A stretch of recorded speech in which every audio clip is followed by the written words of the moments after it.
Mobile on చేస్తే చాలండి, మనకి ఎక్కువగా కనిపించేవి ఏంటంటే, మీకు లక్ష్మీదేవి కటాక్షం లేదు, అందుకే నీకు అప్పులు ఎక్కువ అవుతున్నాయి, అవి తీరాలంటే ఇంటిని శుభ్రంగా ఉంచండి, ఈ పూజ చేయండి, ఆ తీర్థయాత్రకి వెళ్ళిరండి, అలా చేయకపోతే అమ్మవారు మీ వైపే చూడదట. ఇవి ఎక్కువగా కనిపిస్తున్నాయి. నాకు అర్థం కానిది ఏంటంటే, వారు ఆల్రెడీ అప్పుల్లో ఉన్నారు. ఇలాంటి వాటిని చూసి అప్పు చేసి మరీ తీర్థయాత్రలు చేస్తారు, పూజలు చేస్తారు, ఇల్లు శుభ్రంగా ఉంచితే చాలు డబ్బులు వస్తాయి అని చెప్పి అదే పనిగా పెట్టుకుంటారు.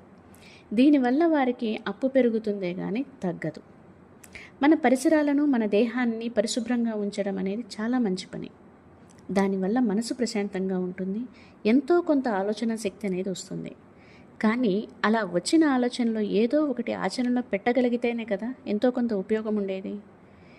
లేకపోతే ఇల్లు మాత్రమే శుభ్రంగా ఉంటుంది, మన మనసు ఖచ్చితంగా ఉండదండి.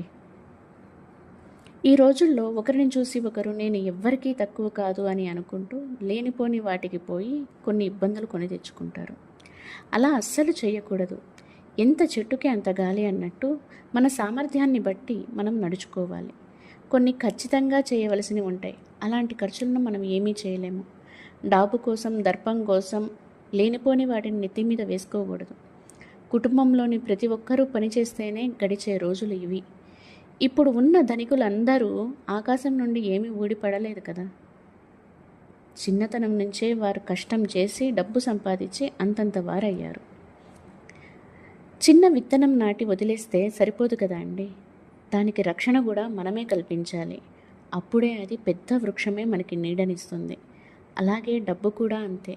మనం ఎంత జాగ్రత్తగా పొదుపుగా చూసుకుంటామో ఆ తర్వాత మనల్ని డబ్బు అదే విధంగా చూసుకుంటుంది. కాబట్టి దైవస్మరణ, పరిశుభ్రత మాత్రమే కాకుండా మన శక్తికి తగినట్టు పనిచేసి ఆదాయం పెంచుకోవాలి. ఒక ఖచ్చితమైన ప్రణాళికని పాటించాలి.